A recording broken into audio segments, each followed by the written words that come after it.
Hello, Winner Circle Wednesday. Coach Gabe here today, and we're going to be teaching on the art of communication and how to transfer confidence through communication to close more deals. And we're getting started now. So first, we want to start off with the importance of communication. So communication is something that we do every single day. We're talking to people, whether it's clients, customers, whether it's your upline, downline, team leader, an agent in your organization, a seller, a buyer, your children, your kids. There's always communication taking place back and forth. There's a lot of bad habits that us as human beings have established over time. And I want you guys to be aware of what those bad habits are moving forward. So before we get started with that, the elements of personal communication. Here's what I want you guys to write down. Whenever you're transferring confidence or you're having a conversation with a person that you're talking to, the single reason on whether or not they believe or buy into what you're saying has to do with the following elements of personal communication. So write these down. When you're talking someone face to face, 55% of the person's decision is going to be weighted on nonverbal communication. 38% of a person's decision will be weighted on your tonality. We'll call it vocal variety. And 7% of a person's decision will be weighted on the spoken word. That's when you're communicating face to face. For those of you, just by a show of hands, how many of you have been somewhere at a point in time, maybe a club, a bar, a restaurant, a real estate gathering, and there's this person that walks into the room? Maybe it's at the movie theater, it's at a grocery store. And this person walked inside of the room, and instantly, just by you looking at them, you got a bad vibe. You got a bad feeling. By a show of hands, can you guys show me? Yes, I see 1, 2, 3, 4, 5. A lot of us. It should be all of us. We all at one point of our life should have experienced some sort of bad energy, some sort of bad vibe, just by having this person walk in. Now, how can that be? How can that be that when someone walked into a room, instantaneously, we got this bad vibe, bad energy from them? Well, that's because us as human beings were programmed to read body language. It's one of the first mannerisms, first methods of communication that we have documented. So even before hieroglyphics, when we used to write things in the wall in the cave and write little stick figures that tell stories, we only had nonverbal communication. So innately in who we are as a person, inside of us, whether we know it or not, now you are all going to be aware of it. But 55% of your ability to trust someone, your ability to say yes, your ability to confide in someone, your ability to whether they have good or bad vibes. Let me flip it around. 55% of your customer's ability to say yes to you, the seller at the other side of the table, the buyer, whether or not they want to write the offer, 55% of that person's decision is weighted on nonverbal communication. So the same way that you had a bad reaction or a bad vibe to someone else that was out there, your customer and people that you're speaking to have the same vibe about you. And again, because innately, this is who we've been since the beginning of time. Before we learned how to communicate with words and with written language, we only had body language. So what do you think someone would do when they were cold back in the old caveman days, but prior to us, when we were Neanderthals? What do you think was happening back then? We would shiver up and we'd freeze up. Oh, that dude must be cold. He looks pretty cold to me. Or if you're sitting there and you're kind of like lugging your face and you have deep brown bags underneath your eyes and you're kind of lugging your body, kind of like this.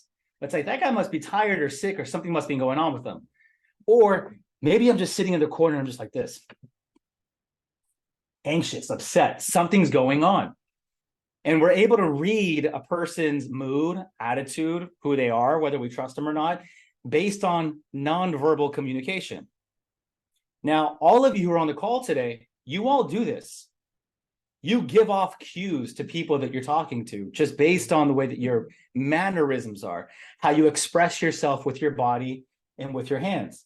And I want all of you now to become aware of what that is. So let me focus on a few different parts of your body language that I want all of you to be aware of. And let me read something that I wrote down. Body language is the nonverbal expression of emotions, feelings, and ideas. Your posture, movement, position, gestures, eye contact, and facial expressions all contribute to the message you send when you speak. Your body language can enhance your communication or undermine your message. Acceptable gestures can vary widely between cultures. An innocuous gesture in one culture can be an inflammatory in another. Because of this, you must be aware of cultural differences when planning body language in your presentations. When you present a speech, effective body language is an essential tool in building credibility and connecting with your listeners. Appropriate gestures focus your audience on you and your message. One thing in the Western culture that I want you to be aware of is that when you're door knocking or you're communicating with a male and a woman, this is just a side note on emphasize on what we just discussed. But when you're in a setting where you're talking to a husband and a wife or a wife and a husband, or you're just talking to the husband or just the wife, or not even a wife, maybe it's just a lady or just a man by themselves, there's certain mannerisms that you have to have with your body.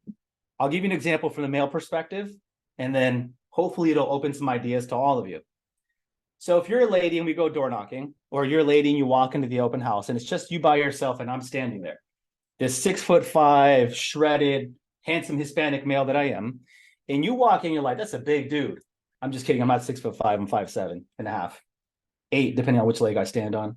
Talk about that later. But she walks inside of the open house, and how do my mannerisms affect her? So the first person I can see on my screen is Brianna Harrison. So Brianna, I want you to imagine you walk into an open house and you're by yourself and you're not as bold and as brave as you typically are. You're just kind of like this, standard lady who's confident, but maybe not the most outrageous and bold. And you walk inside of this open house and I'm over here back in the door. You walk inside and I walk over here to your face just like this. And I go, hey, Brianna, I'm Gabe. Nice to meet you. Just very close in your grill like that. Kind of a little invasive, right? I can see your head, you're nodding your head, right? You feel a little uncomfortable. And then at the same time, if I'm standing in front of you and I have my hands up or my hands are hidden and you can't see my hands and I'm really close to you, you might feel a little alarmed. Well, as a man, I want you guys to think about what I'm telling you here. Even if I say nothing with my mouth and I approached Brianna at a door knock, open house, maybe it's a listing. And Brianna found me on Instagram and said, I want this man that I've never met to come over to my home. I need my mannerisms on my physical body to be that of a more softer, gentle person. And my tonality and how I speak needs to be bold and confident. I cannot be bold and confident in the way I speak and bold and confident with my mannerisms. It could be a little overwhelming for her. So what must I do? Well, when I communicate, number one, I must keep distance between Brianna and I, and arm's length, 4 or 5 feet, something distance where she can feel safe. The second thing that I must do with Brianna with my nonverbal communication is I must have my hands up here so she can see my hands while I'm having a conversation with her. Palms up, typically. Palms up. When my palms are up and I'm having a conversation with her, I'm talking from up here, it's a little more softer, it's a little more gentle. It's not so bold in your face. So a lot of you men, when you're out there dating and you can't figure out why the woman would say yes to a second date, maybe it's your body language. If you can't get someone to sign a listing agreement, maybe it's your body language. And you might be thinking to yourself, my goodness, I aced that listing presentation. I knew my sales comparables. I said all of the right things and I handled the objections the way that I was supposed to. Why did that seller still say no? And it might not be because of what you said. It might be because of what you didn't say with your body language. Same thing with another man. If I approach another man at an open house, if I approach a man at a door knock, if I approach a man at a listing presentation, and we're meeting each other for the first time, men, I want you to listen to this. As a man, you never want to approach another man shoulders open, chest wide, face to face. It's extremely confrontational. So if I were to walk up to a man and go walk up like this and I'm shoulder width apart and I'm standing right in front of him, it's kind of open chest to chest. I mean, this is kind of how guys face off when they fight MMA, boxing. It's chest to chest, face to face. So what us as men do is we turn our shoulders to the side. So if I'm talking to you here, I'm not chest open, I'm chest off to the side, and I'm talking to you this way with my hands down, or my hands just below my waist or around my waist section while I'm having a conversation with you. And this is so that the man doesn't feel I'm in his space. A couple of key points about nonverbal communication, and we'll kind of move on to the next point. As a woman, when you have a man and woman making a decision maker, as a woman, it's very important that you quickly identify who the decision maker is. And whenever you make a point about a sale, now this is psychological speaking here. I want you guys to listen closely to what I'm telling you. As a man, let's just focus on the lady. As a lady, when you have a couple with you, a man and a woman, once you identify who the decision maker is, typically could be the man, in most cases, depending on the culture. But let's just say it's the man, for instance, the man is the decision maker. It's extremely important that although the man is the decision maker, that you don't lock eyes and turn your entire body language to the man. Because although the man is the decision maker, if the wife isn't happy and she feels uncomfortable because you as a lady turned your back away from her, focus your entire body language on the man, she could feel insecure from that perspective. So what do? I want you to be cognizant of this kind of behavior, nonverbal communication. So I want you to make eye contact with the non-decision maker and spend a majority of your time with the lady. And then when it's time to make a point that makes sense logically, you'll bounce back over to the male because he's the decision maker. So it sounds something like this. So obviously you guys are looking for a 3-bedroom, 2-bath house, something that's within this area. And this seems to be right in the right place. Is that right? Perfect. Okay. So then you guys want something a little more safe, a little more of that. And as the lady, I'm communicating over to the lady. But when I make my point, I come back to the man to show him honor and respect versus not looking at her at all, vice versa. As a man, you should be focusing your attention on the other male during that conversation. Because as a male, if you focus on the lady too much, he can start to feel insecure. Why is he looking at my wife like that? Why is he making so much eye contact? Why is he joking around with her? And to you and I, people who don't even think like that, might not mean anything. But there's a lot of people who don't think like you and I do. And if you focus your attention here and never focus it here, then you have that element of emotion that you don't want involved. Non-verbal communication. 55% of a person's decision on whether or not they hire you, say yes or no to you, has nothing to do with the words that you say or how you say it. It has to do with your body language and your mannerisms, how you're sitting at the kitchen table, what you're doing with your head. Does your head nod? Do you have an awkward twitch? When someone asks you a question, do your eyes automatically wander off? So if I were to ask any of you a random question right now, Patricia, Ray, Margarita, Chris, Amanda, Ariel, if I were to ask you a question right now and ask you to stare at the camera, would the first word out of your mouth be and would your eyes quickly look around to start thinking of an answer? Or could you lock eye contact with me and come up with a cogent answer on the spot and not start off with an or These are the small things that I want you to become aware of. And the best way to do it is to do a mock listing presentation or record a door knocking script practice with someone or with yourself. And I want you to become aware of what your body's doing when you're having the conversation. When you knock on the door to go door knocking, is your body awkwardly not doing something? Do you not know what to do with your hands? Are they kind of just like flailing around and doing one of these numbers? Are they kind of stuck in your pocket where you're kind of just like shoulders up and kind of like looking around, bouncing? What is your body language saying? Your words might be saying the right thing, and so might your tonality. But if your body is not in congruency with what your words are saying, half the battle's already lost. I'm going to pause there for a second. Do we have any questions? Cherish, if you can check the chat, let me know. Otherwise, I'm going to give you 4 points on body language, and then we're going to move on. Okay, and if you have a question, you can drop it into the chat or open up your mic. Here are the 4 points of body language that I want all of you to become aware of. Number 1 is posture. How you carry yourself when you speak communicates a strong visual message to an audience. Proper posture helps you breathe well and effectively project your voice. Proper posture includes head held high, chin up slightly, back straight, and shoulders squared, chest out, and stomach in. That's posture. So what does that look like? Ladies, I'm sorry, you're going to have a hard time doing this because obviously you have feminine body parts that just make it a little more awkward, but you have to do it. I know a lot of women who are heavy set up top, and what they'll choose to do is grab their shoulders, roll them forward, and now they have a hump on their back and they're kind of slouched like this because they want to hide their chest. And unfortunately, what that does for your nonverbal communication, can someone open the mic and tell me, when I go from standing tall like this to doing this, to hide my chest, what does that automatically do to my confidence from your perspective and who I am as a person? Open the mic. What do you see? Versus back straight, shoulders back, chin up, chest out. Like a proper posture should be. Yeah, you look unsure. Yeah, Unsure. not confident. Yeah. Exactly.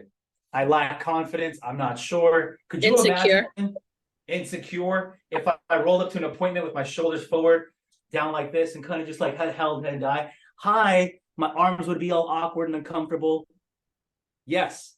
Is it going to be just as awkward going like this with my chest as a lady? Absolutely. But that projects confidence. That projects, if I'm out here walking my chin held high, there's a certain class, a certain elegance about that lady. You might have a few people that point out that looks uncomfortable, that looks awkward.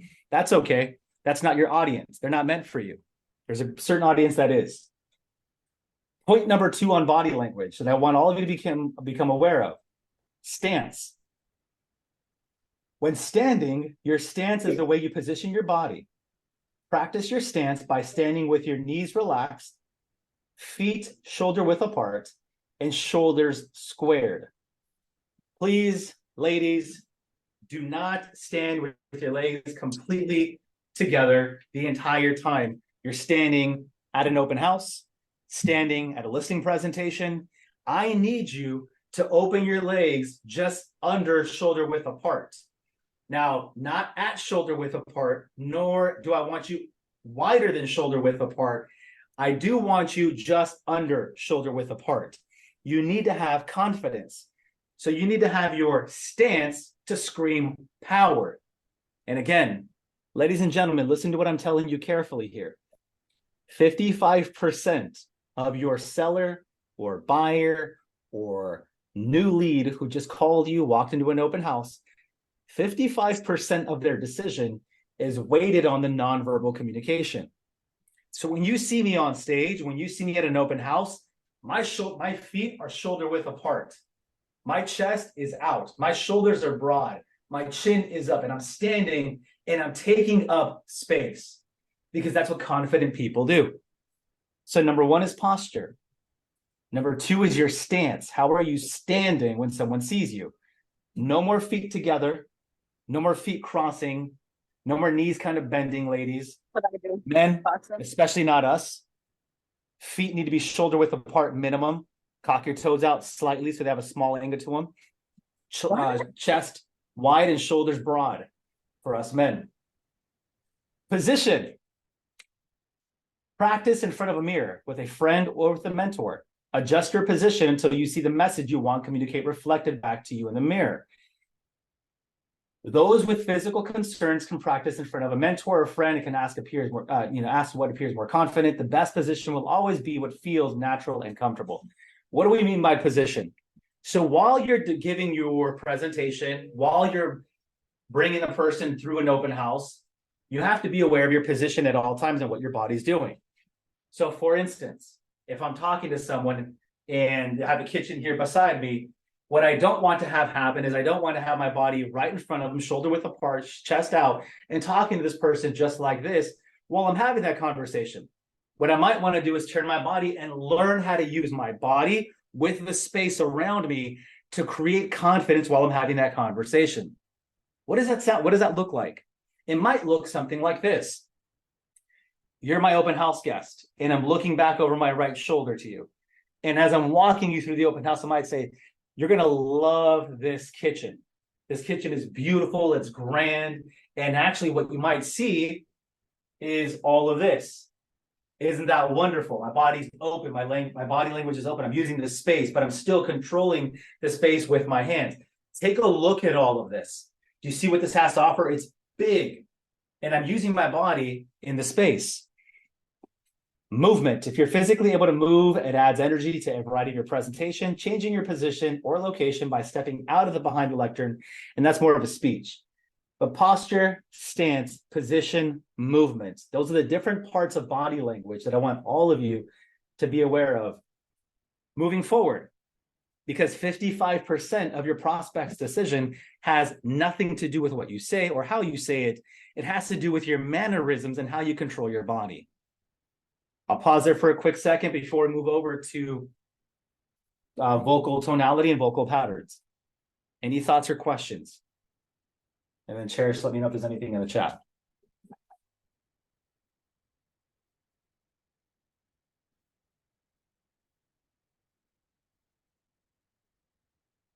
One of the reasons I'm extremely effective at selling is because I'm completely aware of what my body is doing the entire time. I'm completely aware of what my mannerisms are. If I want to seem interested and I'm sitting up on a kitchen table, let me ask you all a question. Open the mic and answer. If I want to seem interested and I'm sitting at the kitchen table, what might my body do if I want to seem interested just physically? Can someone give me some suggestions? Eye contact for sure. For sure, eye contact. What else? But talk to me about my body. What will my body do if I want to look interested? Lean in. Exactly. That's the answer I was looking for. Lean in. I might grab my body and lean in and do one of these numbers. Or I might do something like this, or like this. Or I might just kind of like cross my arms and just listen. Squint my eyes as if I'm really trying to understand what you're telling me. I might even nod my head as you're talking, like, wow. Now, if I want to look uninterested, I might lean back, cross my arms, eyes might be open, looking around. You want to know one of my biggest pet peeves when I'm talking to someone? One of my biggest pet peeve is a lack of eye contact. And my second biggest pet peeve is having them cut me off with a, yeah, okay, got it. I can't stand that. Oh my gosh. If that is you, please stop that behavior immediately. It is one of the most obnoxious, annoying things that you can do when you're talking to someone. When you're having a conversation back and forth and someone's going, yeah, okay, got it, sure, And maybe in their head, they think they're acknowledging you with what you're saying, but it's so distracting to have that conversation. If you're doing it with your customer, when they're telling you about their taxes, their income, their sale, and you're like, yeah, sure, okay. One of the most annoying, obnoxious things ever. Be aware of those tics. Okay. Yes, go ahead. How long did it take you to understand the manner? It took me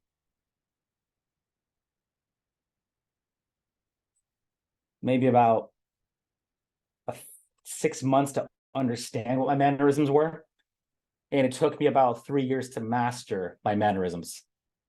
What I knew what I was doing with my body. A lot of practice with me doing fake mock listing presentations where I would come in and I would have my mom sitting at the kitchen table and we would literally do the whole listing presentation together. And I would ask her to critique my mannerisms. What did I do that made you feel uncomfortable?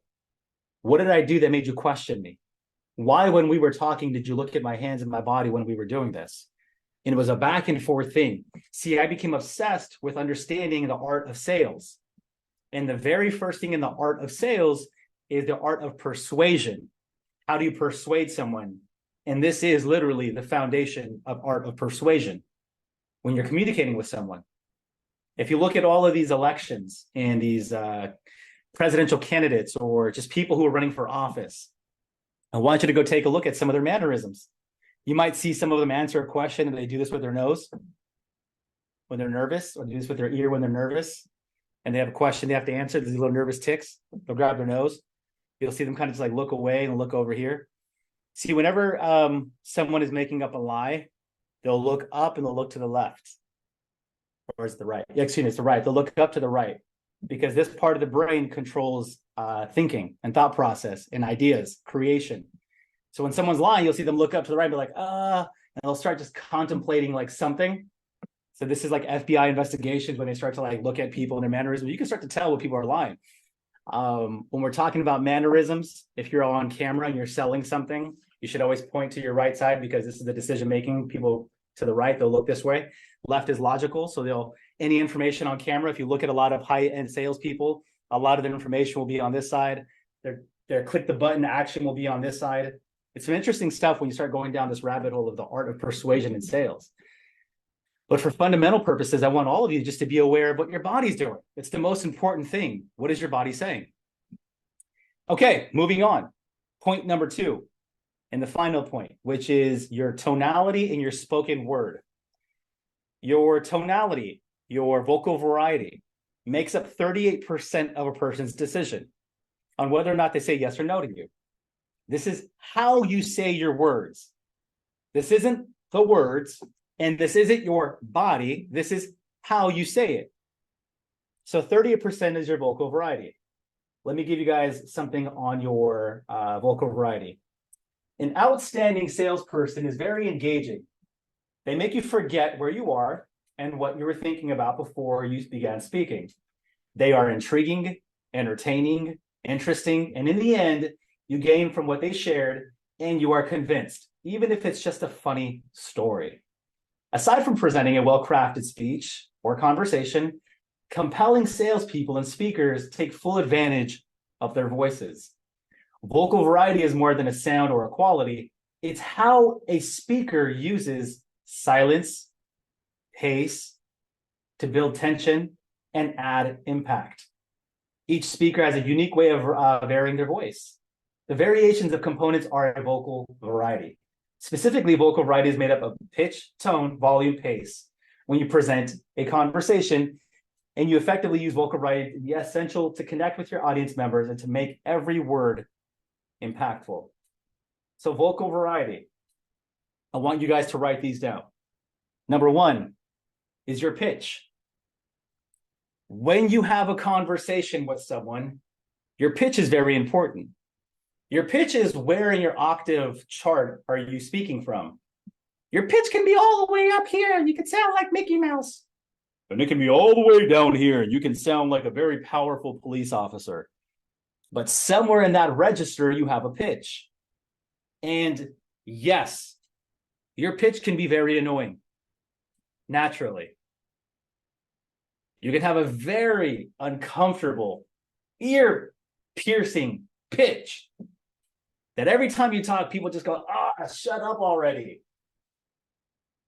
And it might be a natural thing that you have, and that's unfortunate, but it is what it is. Your pitch can be very low, and no one understands anything you're saying. And it's also very annoying. So that's your pitch. You have your volume, which is kind of obvious. How loud are you when you speak?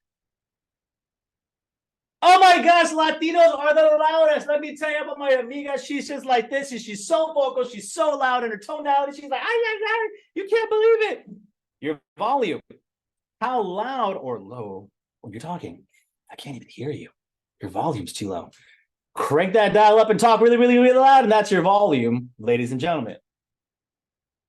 Number 3 is your pace. The pace at which you speak.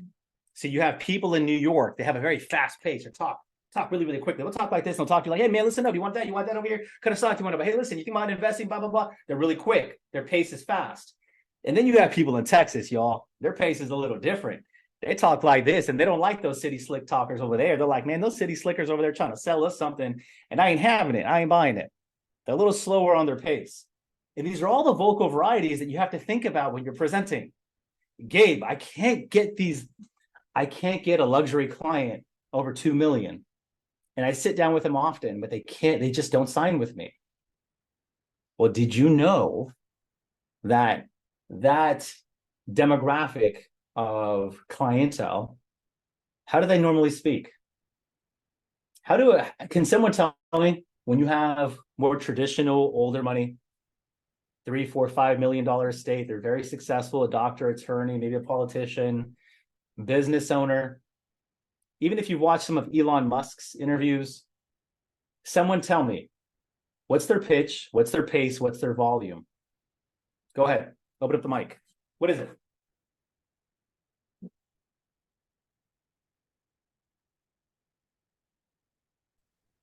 Just What does talk- money sound like? Traditional money. They sound very direct and very calm. And they also are comfortable with what they're saying. So whenever How is their pace slow or is their pace fast?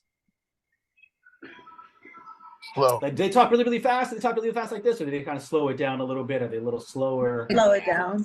They slow it Okay. down because a lot of They times slow it down. Absolutely. They're slower. about what And they're what oh, go ahead. I was saying they slow it down because a lot of times when they're answering, they're thinking about what they're going to say, how they're going to respond. Absolutely. So when you talk to someone with more traditional, a little more money, who's been around the block a few more times, if you have a conversation with them, you'll notice that their pace is slower. They're the ones who control the pace of the conversation because they take their time to think. It's a good question. They'll ponder. And then as they're having a conversation with you, they'll kind of unfold as they're speaking. So their pace is slow. Their volume isn't as high and is not as low. It's just a little more controlled. So if you go have a conversation with someone who's $2, $3, $4, $5 million listing, and you take your high energetic self over there, you guys are going to be on two different wavelengths, and then you wonder why they didn't say yes to you. Gabe, my presentation was on fleek. I answered all the questions. I presented excellently. I handled the objections. Did everything I was supposed to do. But the one thing that you failed at was your tonality. And wouldn't you know, 38% of a person's decision on whether or not they say yes to you has to do with your tonality, how you delivered the message. 62% will be your body language and words, and the remainder amount will be how you delivered it. So you could have said all the right stuff. You could have answered the right questions, but because you didn't answer it in the tonality of confidence and how they're used to receiving something, you lose it. That's your vocal tonality. So you have, let me kind of give you an example now. On tonality and inflection. This is where you're having a conversation and you're talking and you have the tonality of having a secret. So you want to tell them something, you kind of bring it down a little bit. And then you have a tonality of like excitement. I'm so excited. And then you have a tonality of anger. But then you're using the different parts of your voice to intrigue people and bring them in. This is the stuff that I'm talking about. All right, so here's an example. I'm going to say a sentence, and I want all of you intuitively, just inside of your gut, I want you to tell me what the word means when I change my tonality, aka I inflect my voice on a certain word. So here's the sentence. The sentence is, I didn't say he stole the ball. I didn't say he stole the ball. That's the sentence. I'm going to say it one time through, just normal tonality, and then I'm going to inflect, aka change my tonality on every word in that sentence. And I want you to tell me intuitively, inside of your gut, how does the meaning change? How does the meaning of the statement change when I inflect my voice on a certain word? Here we go. I didn't say he stole the ball. I didn't say he stole the ball. When I inflect my voice on I, how does that change what you hear? What is now the meaning of the message? Anyone? I didn't say he stole the ball. It's like you're probably putting the blame on somebody else. Boom. Yeah. Awesome job, Karen. Yes. What I'm basically telling you when I say, I didn't say he stole the ball. He might have said it. She might have said it. Well, shoot, Karen might have said it. I didn't say he stole the ball. Ready for the next one? This is the power of tonality. Literally, by inflecting your voice on a word, you can change the entire meaning of a sentence. Ready? I didn't say he stole the ball. What does that mean now? That you said something else. I could have said something else. What else? Good job, Evelyn. What else? What does that feel intuitively? If I'm having a conversation with you, you're like, Gabe, you said he stole the ball. And I come to you and I say, I didn't say he stole the ball. What does that mean? You're clarifying your position. You're basically saying he stole the ball, but I didn't say he stole it. Yep, I didn't say it. So what might have I done instead? I could have Pointed at him. pointed at him. Mhm. I could have written a letter. I might not have even said it all together. It could have been someone else who did that. Are you guys catching on what I'm telling you here? By inflecting my word in the sentence, I'm now changing the meaning. And intuitively, in your gut, you're hearing something else. Here's the next one. I didn't say he stole the ball.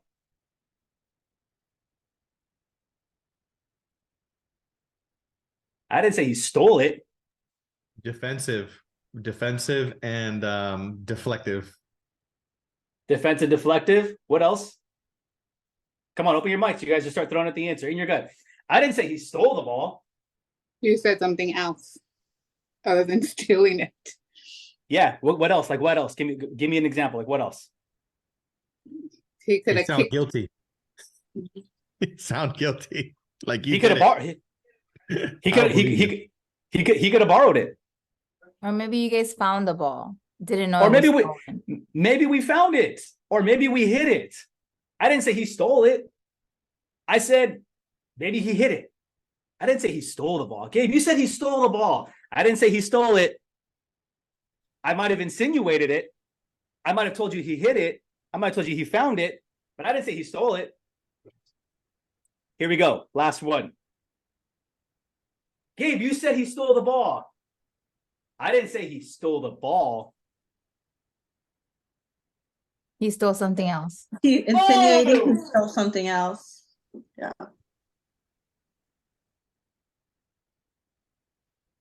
You guys are picking up what I'm putting down today. And that makes me so proud. One sentence, the same sentence the entire time. And the only thing that I did differently was I used my vocal variety, my tonality, and I inflected on a certain word in that same sentence. And every single time I say, I didn't say it, I didn't say he stole, I didn't say he stole the ball. Every time I inflected on it, wouldn't you know, all of you received a different message that entire time. So what is that telling you about your delivery? It is saying that you might be saying the right. Oh, go ahead. Who wants to jump in? Go ahead. What does that tell you? I was going to say your delivery can change the perspective of what you're saying. Boom. Exactly. Can you say that one more time, just a little louder? Your delivery is changing the perspective of what you're saying. Your delivery is changing the perspective of what you're saying. You might be saying one thing, but because you delivered it a certain way, the person who's receiving your message might not receive what you intended. Ladies and gentlemen, high-trained sales professionals on this call, you might be telling your consumer a certain message, but because of your delivery or lack thereof, the perspective of what you're actually saying might change. And now you just made them feel something else because of what you said, because of how you said it. I want all of you to become fully aware that when you're delivering a conversation with the prospect at an open house, at a door knock, you must always have the tonality of authority. Write that down. Tonality of authority. Can someone tell me who has a very strong tonality of authority? Just any public figure or figure that we might know. Gabe. I'm a good example. Leo. I like that. Leo's a good example. What about a police officer? When they pull you over, what's their tonality like? Are they just, hi? Is that what they're doing? Or are they walking up with a very... Gabe, we missed it. Do it again, bro. Do it again. I think it's at the time that they pull We're you gonna get over. boomerangs right now. Or do they have a very strong posture, using their space, walk up very solid, and they ask you a very direct question. Do you know why I pulled you over today? License, registration. And what happens to our tonality when we get approached by a person of power? Oh, I'm so sorry about that, officer. We have a tonality of a kid, a very apologetic tonality. I'm so sorry, officer. I apologize. I didn't mean to do that. And what happens to our voice? Our voice picks up an octave. It goes up a pitch. We have an upswing at the end of our sentence. I'm so sorry about that. I didn't mean to do that. Do you Or want to buy a house? you can ask them that too, and then we'll see you in the back of the cop car after that. For being unlawfully and not answering question, you'll be detained. Next is your we have 7 minutes left. I'm gonna wrap up with this, and we'll answer any questions after that. The third part, the final part of your tonality is the tonality aspect of it. There are different vocal tonalities that you can have. You can have that of authority. You can have that of being inferior. You can have that of apologetic. You can have a tonality of being interested and just not sure. And you change all that just by the way you deliver your message. It might just be like, do you know I pulled you over today? Do you know I pulled you over today? Do you know I pulled you over today? Just listen to the words and how they sound. A person of authority will always finish their sentence with what's known, this is the last part, as your swings. You have 3 different swings at the end of your sentence. Your first swing that you have is what's called an upswing. I want you guys all to write that down. And the people that I love the most in this world, or one of my favorite people, my Latinos, we're very infamous for having very upswingy tonalities. So they might sound like this and talk to you like that and be like, I'm so happy and excited, and my tonality kind of goes up a little at the end, and I'm not really sure, maybe. Hi, how much do you charge? 6%? 5%? Tonality goes up at the end. When you talk to the police officer who pulls you over, yes, officer? Did I? I'm so sorry. Upswing. That means at the very end of your sentence, your word inflects upward. When you inflect upward with your end of your sentence during your tonality, you give off an impression that you don't know what you're talking about. You sound insecure. You sound unsure. Very important that if you want to position yourself as a person of power in confidence, that when you're delivering your speech or your conversation, that you don't have an upswing. The only time you should ever have an upswing is when you're genuinely curious or you have a question. Really? Can you explain more? More? Kind of goes up at the end. Sentence. Not, can you explain more? Like you're being interrogated. Upswing. Second swing is your middle swing. Think of your college professor, high school teacher, someone that was very boring, monotone when they talk. Just kind of have a conversation like this. Every time they talk to you, there's no inflection. Their voice doesn't go up or down at the very end. It just kind of finishes. Think of it like a straight line when they're talking to you. Nothing changes. Straight swing at the very end. Then you have your downswing. Out of the 3 swings, this is the most powerful swing that any person can master. If you can master the downswing at the end of every single sentence, you automatically become more confident. You automatically appear to be more competent. You automatically increase yourself on the hierarchy of the superior versus inferior food chain. If you want to be looked at like a more confident person, if you want to be looked at like a more competent person, if you want to be looked at like a person of authority who should be asking for a 6% listing, 7% listing, someone who should be asking for a $2,000 buyer fee because now that might be in jeopardy, then the way you deliver what you say must be very important. And you do that with a downswing. At the end of every single sentence, imagine your final word falling off of a cliff. Cliff, falling off the very end. Like the officer. Do you know why I pulled you over today? Do you know why I pulled you over today? Do you know why I pulled you over today? License and registration, please. Voice is kind of going up. That's not authoritative. Or license and registration. Do you know why I pulled you over? By instantly changing the swing that you use at the end of the sentence, confidence, authority, competency automatically increases. And we know that 38% of a person's decision is weighted on how you deliver something. And we just performed an exercise together showing you that inflecting and swinging on a certain word changes the meaning completely. So if you want the yes at the end of the conversation, if you want the listing signed, don't just practice the presentation. Practice your mannerisms in your body. What is that saying about you? Are you taking up space? Is your chin held up high? Are your shoulders rolled back? Is your chest out? Did you tuck your stomach in and do you have a small arch at the bottom of your back? Second, your tonality.